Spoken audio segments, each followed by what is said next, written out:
Bonjour et bienvenue sur la chaîne Mysticéphie Braille. Mysticéphie Braille, c'est ma chaîne, moi c'est Pauline.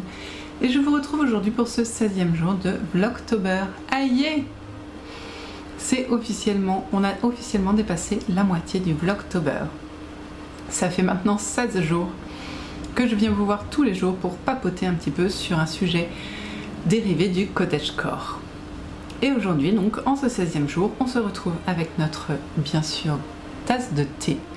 Toujours le thé de chez le jardin de Brocéliande, pardon, j'avais oublié, les potions de Merlin, n'importe quoi. Les potions de Merlin, un automne enchanté. Voilà, c'est mon classique du jour. Vous allez le voir un moment. Alors, aujourd'hui, on est sur un sujet, je pense que ce sujet-là, vous l'attendiez. Aujourd'hui, on va papoter tricot. Et oui, excusez-moi. Voilà. On a parlé déjà couture, on a parlé mode. Il me semblait inconcevable qu'on ne parle pas tricot. J'utilise aussi ces petites pastilles pour vous donner des informations sur des boutiques où aller voir. Et là, sur le tricot, ça va encore être le cas. Je vais vous donner des noms de designers, de patrons que vous pouvez toujours aller voir si vous avez envie de vous tricoter des vêtements cottagecore ou pas. Voilà. Bon, alors revenons à la base. Vous me connaissez surtout depuis le début plutôt parce que je tricote, parce que je file et parce que je tricote.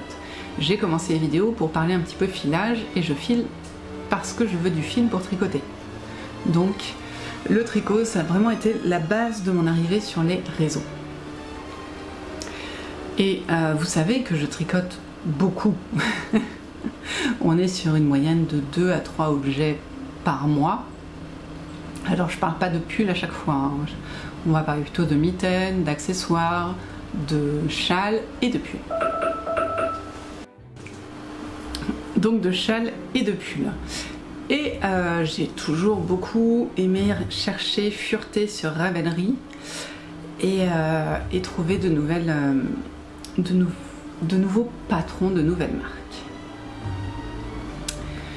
Et du coup, eh bien, je vous propose de vous aider dans vos recherches si jamais vous avez envie vous-même de trouver des vêtements sur Ravelry. Alors, je vais commencer par vous dire un petit peu qu'est-ce que je recherche quand je cherche des vêtements cottagecore quand je cherche des vêtements cottagecore. Maintenant, j'ai fait beaucoup de pulls, j'en ai fait en tout genre et je vous avoue qu'en général, quand j'ai une designeuse, pas dans le nez, parce que c'est le contraire, mais quand j'adore une designeuse, je suis énormément ce qu'elle fait et je fais quasiment tout ce qu'elle produit, ou en tout cas j'ai quasiment tous les patrons qu'elle produit. Et ça, je vous en reparlerai après. Mais quand je veux trouver une nouvelle designeuse ou un modèle que je n'ai pas encore, qu'est-ce que je vais chercher dans ce modèle? Je vais déjà chercher quelque chose d'élégant. Alors l'élégance, ma foi, c'est vaste, hein, ça peut être n'importe quoi. On va dire quelque chose qui au moins va bien à la designer. Parce qu'après, comment elle est tricotée, ça dépend. Je veux dire, si on se loupe de taille, enfin voilà, ça peut ne pas être élégant sur nous. Mais si au moins il va déjà bien à la designer, c'est pas mal. Et ensuite aussi, souvent les designs sont testés par différentes testeuses, donc il faudrait qu'il aille aussi bien de préférence aux testeuses. J'essaye de chercher moi, personnellement, hein, ça n'est absolument pas une obligation, mais c'est ce que je cherche. Je cherche des vêtements plutôt cintrés. Parce que je trouve que pour ma morphologie, pour mon style, quand c'est trop large, ça ne me va pas. J'ai déjà essayé, hein. L'oversize c'est pas mon truc, je suis grande assez carrée, autant vous dire que l'oversize on dirait les déménageurs bretons qui sont revenus, ça ne va pas. Donc je cherche plutôt des choses cintrées. Comme je porte énormément de jupes taille haute et de robes, je préfère des vêtements plutôt cropped ou alors qui se resserrent à la taille et pour faire bouffer, un effet bouffant, ça peut être sympa. D'ailleurs petit tips, si vous avez, parce que j'ai des pulls que je mets encore mais qui n'étaient pas cropped, et parfois sur les robes c'est pas très joli. Donc j'ai trouvé un petit tips que c'était Anouchka qui me l'avait montré, je crois, sur une de ses vidéos. Un élastique, j'ai acheté de l'élastique, enfin je ne l'ai pas acheté, j'en avais déjà de l'élastique, vous savez, pour faire des chouchous, pour faire de la couture. J'ai juste choisi une taille bien inférieure à mon tour de taille et je l'ai cousu. Comme ça je le passe comme une robe et je mets mon pull au niveau de la taille, dans l'élastique au-dessus du pull et je fais bouffer le pull au-dessus de l'élastique. C'est ni vu ni connu. Si l'élastique est assez serré, il faut quand même respirer, ne vous inquiétez pas, il bouge pas. Ça c'est incroyable, je croyais vraiment qu'il partirait dans tous les sens, pas du tout, il ne bouge pas. Et le pull du coup est beaucoup plus saillant avec les vêtements taille haute ou les robes. Voilà, petite info comme ça, petit tips. Ensuite, ce que je cherche toujours, j'essaye, enfin, l'univers cottagecore étant très influencé par les œuvres littéraires, par les œuvres historiques, entre guillemets, hein, toujours. On est sur un univers qui est plus proche de l'époque victorienne et édouardienne. Donc c'est plutôt dans ce genre de mode-là que j'essaye de chercher. Et je vous donnerai ensuite quelques noms de recherche Ravelry qui devraient vous faire sourire. J'aime bien aussi les vêtements en dentelle ou les châles en dentelle. Ça c'est magnifique. Là j'ai quelques pulls à manches bouffantes. C'est très sympa les manches bouffantes. C'est d'ailleurs ce dont je voulais vous parler après, mais j'en rajoute. Des manches bouffantes parce que quand on porte, vous voyez, des vêtements comme ça qui ont déjà des manches bouffantes, et bien pouvoir se dire qu'au-dessus on peut mettre un pull qui va pas serrer la manche et la froisser, on est content. Et donc j'ai un pull à manches bouffantes avec de la dentelle sur la manche, c'est juste magnifique. Et j'aime beaucoup, voilà. Après de la dentelle partout, je suis pas convaincue, mais au moins sur les manches, je trouve ça très joli. Ou alors des torsades sur le devant, ça c'est tellement beau, un pull inspiration irlandaise, c'est magnifique. Des points texturés aussi, ça peut rendre très très bien. Voilà, du jacquard, ça, le jacquard, le yoke en jacquard, qu'est-ce que j'aime. Voilà, les choix sont infinis. J'aime aussi énormément les pulls 100% jersey, parce que j'aime beaucoup les faire. J'aime bien ne pas me prendre la tête quand je tricote. Voilà, il y a aussi des accessoires, des chouchous en tricot, des nœuds oversize en tricot. D'ailleurs j'ai perdu le mien, ça m'énerve, faut que je le retrouve. Voilà, il y a plein d'idées au tricot, des moufles et des mitaines pour habiller, des chaussettes en dentelle pour aller sur des chaussures basses et faire tout de suite très romantique. Voilà. Le choix est infini. Si vous vous perdez un jour sur Ravelry, veuillez m'excuser, ce sera ma faute. Ensuite, qui je peux vous conseiller comme designer qui font des patrons en français. Je vais vous en parler suivant quand je les ai connus, c'est-à-dire une des premières designeuses que j'ai connues, c'était Marie-Amélie. Marie-Amélie, elle ne fait plus de patrons maintenant, ils sont tous gratuits sur Ravelry. Donc si vous tapez Marie-Amélie Design dans Ravelry, vous devriez trouver ces patrons. J'en ai fait beaucoup, ils sont tous très féminins. J'en ai retricoté un encore cet été. C'est vraiment, on en a pour tous les goûts. C'est toujours féminin, il y a toujours un petit twist, un petit truc en plus. Je vous conseille énormément Marie-Amélie. Elong avec Anna qui fait aussi des patrons très romantiques. Elle fait des tops, elle fait des pulls, des gilets, des châles, enfin voilà, elle fait beaucoup de choses, des vêtements enfants aussi. Et si vous voulez tester les patrons de Elong avec Anna, elle a aussi un patron de pull cropped gratuit de 13 KO, basique mais très sympa à faire, et ça permet de voir comment cette designer propose ses patrons. On a aussi Audrey Borrego. Audrey Borrego aussi, un peu comme Marie-Amélie et Elong avec Anna, on est sur du classique tout en ajoutant toujours quelque chose, une texture, des manches bouffantes. C'est assez variable, elle a une quantité de patrons incroyable, c'est une personne adorable, et on trouve facilement des patrons qui peuvent être assimilés cottagecore dans ces patrons. On a aussi Mademoiselle Petroni qui fait des patrons en français. Je précise qu'Audrey Borrego, je reviens avant, à Audrey Borrego, elle propose aussi des patrons gratuits si vous voulez tester sa manière d'expliquer. C'est toujours très bien de regarder d'abord dans la bibliothèque Ravelry s'il y a certains patrons gratuits, parce qu'on ne comprend pas toujours ce que disent les designeuses Et c'est vrai que comprendre la logique de la designeuse peut être intéressant avant d'acheter une tonne de patrons chez eux. Donc n'hésitez pas à aller regarder les patrons gratuits. On a donc aussi Mademoiselle Petroni qui propose de très jolis patrons très féminins. Que font mes mains qui a fait le gilet comptoir qui est juste derrière moi. Le pull Saturne et le gilet Saturne maintenant aussi. Et le gilet, c'est quoi? Non, ça c'est pas le comptoir celui-là.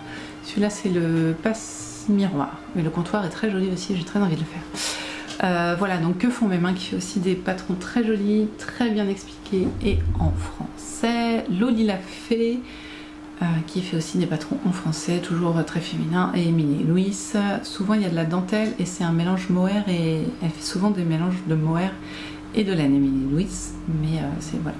Toutes ces designeuses font des patrons qui rentrent dans ce que je vous ai dit avant, c'est-à-dire élégants, cintrés, cropped, bon pas tous, hein, faut voir dans les différents patrons, mais on trouve souvent tout ce que je vous ai dit, un point texturé, de la dentelle, des torsades, des jacquards, il y a toujours quelque chose d'intéressant chez ces designeuses. Ensuite, en anglais, je peux vous conseiller Tin Can Knit. Alors, je ne vous la conseille pas pour les explications parce que c'est pas incroyable. Si vous n'êtes pas doué, enfin si vous connaissez pas bien le tricot, c'est pas simple. Mais elle propose beaucoup de basiques gratuits, donc ça peut être très intéressant.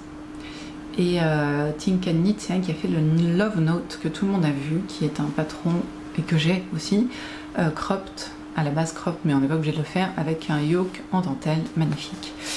Voilà, donc Tin Can Knit, pas forcément simple à suivre parce que assez peu d'explications, mais quand même de beaux patrons, donc voilà. On a Hélène Magnussen aussi qui fait de très jolis patrons. Faban Knitwear, alors elle fait vraiment des patrons d'inspiration historique avec des manches comme ça. Et franchement, Faban Knitwear, je l'ai découverte l'année dernière en faisant des recherches cottagecore. Et j'aime énormément ce qu'elle fait. Alors j'ai pas encore pu trouver le temps de tricoter ses patrons, mais je vais en tricoter pas mal. Anna, oh, c'est dur à dire, S-J-O-S-V-A-R-D, Josvard, je sais pas si ça se dit comme ça. Elle c'est pareil, j'ai découvert l'année dernière, elle fait des patrons très sympas, inspirés de la mode nordique, de l'histoire nordique. Assez près du corps, très très cropped. Après il y a aussi des manches bouffantes parfois parce que c'est la manche bouffante, c'est la vie des amis. C'est bien expliqué, c'est clair, c'est net, c'est concis et je sais pas si je vous ai dit qu'on était passé depuis 3 designers en anglais, j'espère. Voilà, mais par contre uniquement en anglais. On a aussi Anne-Sophie Welling qui fait de très jolis patrons, très cottagecore, et Melody Hoffman qui fait de magnifiques patrons. Voilà, ça c'est en gros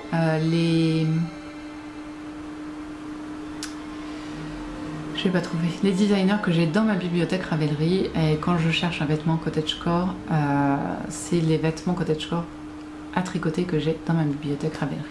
Et j'ai oublié aussi en VF Laine Amourée, et je vais en profiter pour vous montrer la revue Wool, non c'est pas Wool, ouais, je vous montre. La revue Pose qui va être un parfait exemple de ce dont je vous parle dans ce que je recherche, parce que tous les patrons dans la revue Pose j'ai envie de les faire, donc autant vous dire que autant que je vous les montre. Hop là, on a déjà liseront ce petit t-shirt que vous voyez bouffant à la taille, enfin qu'on fait bouffer avec une toute petite dentelle, un petit nœud, vous voyez, très saillant. Voilà, ça déjà, on rentre dans le top. Là, des petites roses en jacquard sur les chaussettes. Voilà. Cottagecore à fond. Hop, on a le fleur de même de Marie-Christine avec un gilet tout simple, hein, mais avec un point texturé qui du coup lui apporte des manches bouffantes. Lui apporte beaucoup de beauté. Oui, là on voit bien la manche bouffante. Hop. Ce ne sont pas tous des patrons de Laine Amourée, mais ça me permet de vous en montrer. Voilà, là on a les fleurs de Scrapped qui sont... c'est bien un patron de pull avec. Non, c'est juste un patron de broderie sur un pull. Hop, ça l'enfant, non, on va passer. Ça, regardez ça, on parlait de ces signes de que font mes mains. Vous voyez son patron, très féminin, une petite broderie, un classique de marinière détournée. C'est une très bonne, un très bon exemple. Donc, salon. Oh, celui-là il est poussif. Manche bouffante, toujours manche bouffante. La manche bouffante, de toute façon, c'est la vie, les amis. Ah, là, on a un yoke travaillé. Ah, celui-là est très beau aussi. Vous voyez, juste le dessus travaillé en point texturé. Et c'est d'une régularité, c'est incroyable. C'est fou. Est-ce que vraiment on avait besoin d'un diagramme pour ça? Je ne sais pas, mais bon. Et ce petit béret, non, ça c'est un kit de Anna Mouret. Voilà. Donc ça c'est vraiment le type de patron que je trouve bien sympa dans la mode cottagecore, qui vont avec tout, mais qui vont pas qu'au cottagecore. Vous voyez, ça va vraiment avec tout. Donc, sinon, si déjà dans tout ce que je vous ai donné comme nom de designer, vous trouvez pas votre bonheur, ne vous inquiétez pas, je peux vous donner d'autres tips de recherche pour trouver d'autres styles de patrons sur Ravelry. Donc, moi, quand j'ai envie d'aller autre part, mais toujours dans une idée du cottagecore, je fais une recherche avec des mots clés qui viennent de l'imaginaire cottagecore. Qu'est-ce que je veux dire par là? Eh bien, si vous tapez Outlander sur Ravelry, vous allez avoir une centaine de patrons, sans rien, une centaine, plus d'une centaine, qui vont dans tous les sens, mais il y en a des gratuits, il y en a des payants, enfin voilà. Outlander, Jane Eyre aussi, on a des patrons, Jane Eyre. On peut taper aussi Brontë ou Austen, ou même, alors là, l'univers du patron Harry Potter, c'est incroyable. Je crois qu'il y en a autant qu'Outlander. C'est voilà. N'hésitez pas à aller taper des noms de séries, de livres. Vous allez trouver. J'ai pas tenté Anne de Green Gables, mais je pense qu'on en a aussi. Hein. Voilà. Écoutez, j'espère que je vous ai donné envie de vous perdre sur Ravelry, de découvrir peut-être pas toutes les designeuses dont j'ai mis le nom, mais quelques-unes. Je ne mettrai pas de lien vers leur page Ravelry à chacune, parce que ça me prendrait une plombe. Par contre, je réécrirai leur nom dans les commentaires en dessous. Voilà. Et à partir de là, si vous avez Ravelry, n'hésitez pas à aller consulter leur page. Mais là, ce serait trop long. Et puis, je pense que il faut que vous fassiez l'effort de chercher pour apprécier d'avoir trouvé. Voilà, j'espère que ça vous aura donné envie de vous remettre à vos aiguilles, de trouver de nouveaux patrons. Et surtout, Marie-Amélie, Audrey Borrego, Along avec Anna, je sais pas pour les Namouré, mais Think and Knit, ça fait déjà 4 designers qui vont vous proposer des patrons gratuits. Donc je ne vous ai pas donné que des noms de patrons payants, et aussi on peut, dans les recherches Ravelry, on peut demander à limiter à des patrons que gratuits. Donc c'est vrai que parfois les patrons, ça peut revenir cher, autant que pour la couture, j'ai tendance à dire, mais voilà, n'hésitez pas surtout à regarder quand même, parce qu'il y en a beaucoup qui proposent des patrons gratuits et ça peut être intéressant. Voilà, merci d'avoir regardé cette vidéo. Je vous avoue que là, je commence à avoir mal à la tête à force de vous parler. Donc, on va s'arrêter là pour aujourd'hui. Surtout, prenez soin de vous, prenez soin de ceux que vous aimez. Faites bien ce que vous avez envie de faire. Et si c'est du tricot, eh bien, j'aurais tendance à dire tant mieux pour vous, parce qu'il n'y a pas de meilleure activité au monde que de tricoter devant un thé avec un petit gâteau. Donc, voilà, vous faites ce que vous voulez de vos 10 doigts. Là, ça s'y prête encore. Donc on se retrouve nous demain pour une nouvelle vidéo. À demain.